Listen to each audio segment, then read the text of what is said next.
ओम नमो भगवते वासुदेवाय। श्री गीता जी का 16वां अध्याय।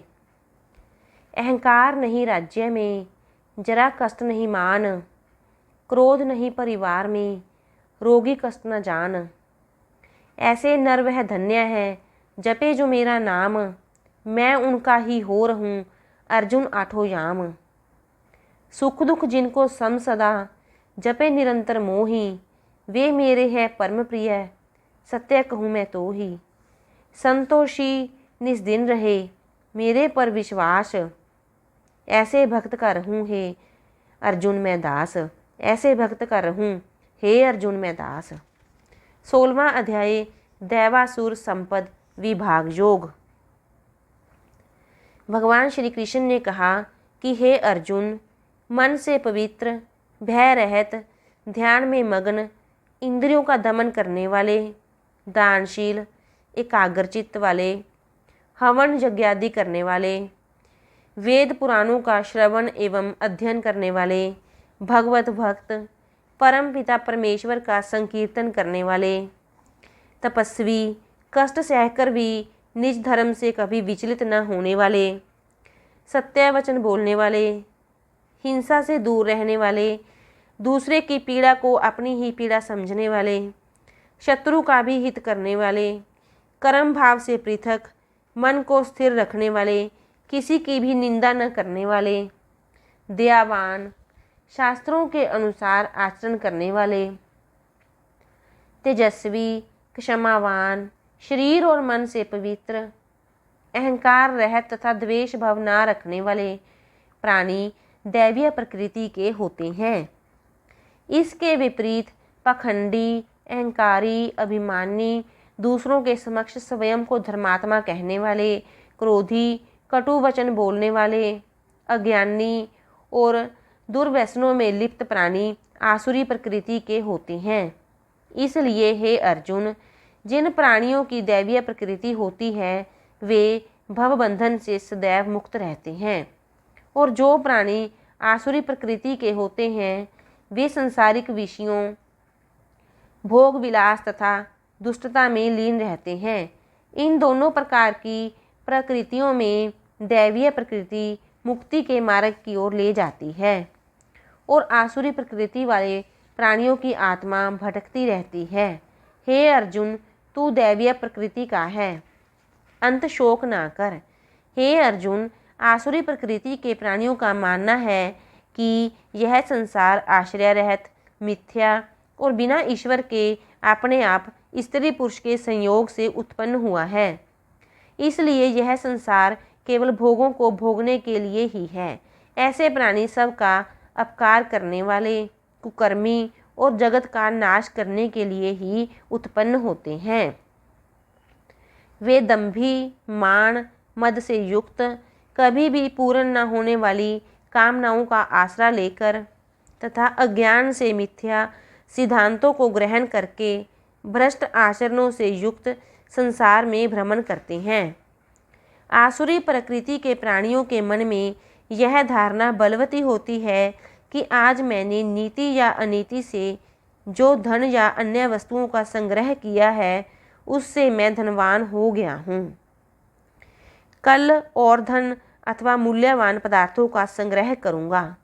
जो प्राणी अपने मन में यह विचार लाता है कि आज मैंने अपने एक शत्रु को मार डाला है और कल मैं अपने अन्य शत्रुओं का भी संहार करूँगा, मैं ईश्वर द्वारा किए गए ऐश्वर्य को भोगने के लिए ही उत्पन्न हुआ हूँ, मैं हर प्रकार की सांसारिक सिद्धि से परिपूर्ण, बलवान एवं सुखी हूँ, मेरा परिवार भी बहुत बड़ा और समृद्धिशाली है, मेरे समान कोई दूसरा शक्तिशाली नहीं है क्योंकि मैं सर्वसंपन्न हूँ, मैं यज्ञ और दान करके काफ़ी सुखी हो जाऊँगा। हे कुंती पुत्र अर्जुन, ऐसे ही आसुरी प्रकृति के प्राणी तरह तरह के भ्रम अपने चित्त में पाल कर अज्ञानी हो जाते हैं। अज्ञानी पुरुष मोह और विषय भोगों आदि में आसक्त होकर नरक की यातना भोगता है। ऐसे ही प्राणी अपने आप को श्रेष्ठ मानकर घमंडी हो जाते हैं। वे झूठी शान, मान, धन और मर्यादा के मद से युक्त होकर शास्त्र विधि रहत नाम मात्र के हवन तथा यज्ञों द्वारा यजन का पाखंड करते हैं। हे अर्जुन, ऐसी आसुरी प्रकृति का प्राणी अपने बल, शौर्य, अहम भाव, काम, क्रोध, मोह और विषय विकारों से लिप्त होने के कारण मुझ परमात्मा से विमुख रहता है तथा मेरे साथ द्वेष की भावना रखता है।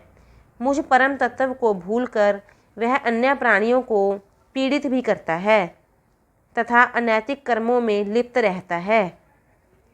इसलिए हे अर्जुन, ऐसे पापी और दुराचारी प्रकृति के प्राणियों को मैं बारंबार आसुरी योनियों में ही गिराता हूँ। हे कौन्ते, काम, क्रोध और लोभ ये नरक के द्वार हैं। जो प्राणी इन तीनों से विमुख होकर अपनी मुक्ति के लिए सदाचरण करता है और जो परमपिता परमात्मा को तत्व से जानता है, वही मेरे दिव्य धाम का अधिकारी होता है।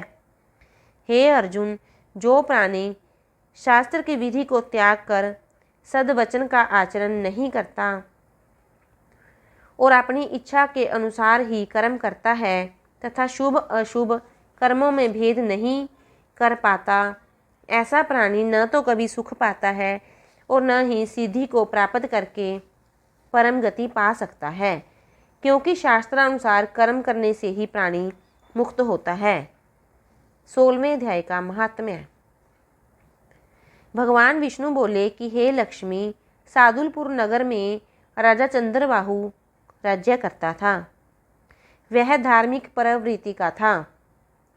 राज्य में प्रजा सुख और चैन से रहती थी।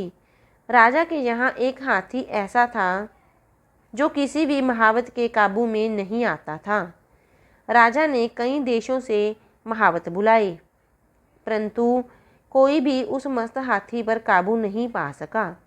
अंत हार कर राजा ने ऐलान कर दिया कि जो कोई भी इस हाथी पर सवारी करने में सफल हो जाएगा, उसे मुंह मांगा धन दिया जाएगा।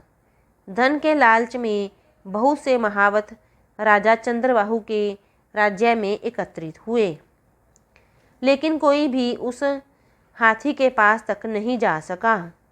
एक दिन अचानक लोगों ने एक साधु को भय रहित होकर हाथी की ओर जाते देखा तो उसे रोका, लेकिन साधु ने कहा कि मुझ में नारायण की दी हुई शक्ति है। नारायण की शक्ति के आगे इस तुच्छ हाथी की शक्ति किस काम की। यह कहकर साधु हाथी के पास पहुंच गया तो हाथी ने अपनी सूंड द्वारा साधु की चरण वंदना की और खामोश खड़ा रहा। साधु ने उसकी सूंड पर हाथ फेरते हुए कहा कि हे गजेंद्र, मैं तुझे जानता हूँ। तू पिछले जन्म में बड़ा अहंकारी था, तभी तो तुझे एक पागल पशु की योनि मिली है। लेकिन तू चिंता मत कर, मैं तेरा उद्धार अवश्य करूँगा। हाथी साधु के चरण छूकर अपना माथा उसके सामने रगड़ने लगा। प्रजा ने राजा को यह समाचार सुनाया तो राजा भी वहां आया। साधु ने हाथी को आगे बुलाते हुए कहा कि हे गजेंद्र, तू थोड़ा और आगे आ। फिर उस साधु ने गीता के 16वें अध्याय का पाठ करके कमंडल का जल हाथी पर छिड़का तो हाथी ने वह देह त्याग कर देवदेही पाई। राजा ने साधु को प्रणाम करते हुए पूछा कि हे संत, आपने कौन सा मंत्र बोला था जिससे यह अधम और दुखदायी पशु सदगति को प्राप्त हुआ। साधु ने विनम्र स्वर में कहा कि हे राजन, मैंने इसे गीता के 16वें अध्याय का फल दिया है। मैं नित्य इस अध्याय का पाठ करता हूँ और उसी के प्रताप से इस हाथी ने पशु देह से देवदेह पाई। भगवान विष्णु ने कथा कहने के बाद कहा कि हे लक्ष्मी, यह गीता के 16वें अध्याय का महात्म्य है, जिसके पाठ का फल पाने से हिंसक पशु का भी भय नहीं रहता। ओम नमो भगवते वासुदेवाय। शिव शंकर भगवान की जय। श्री राधे कृष्ण भगवान की जय।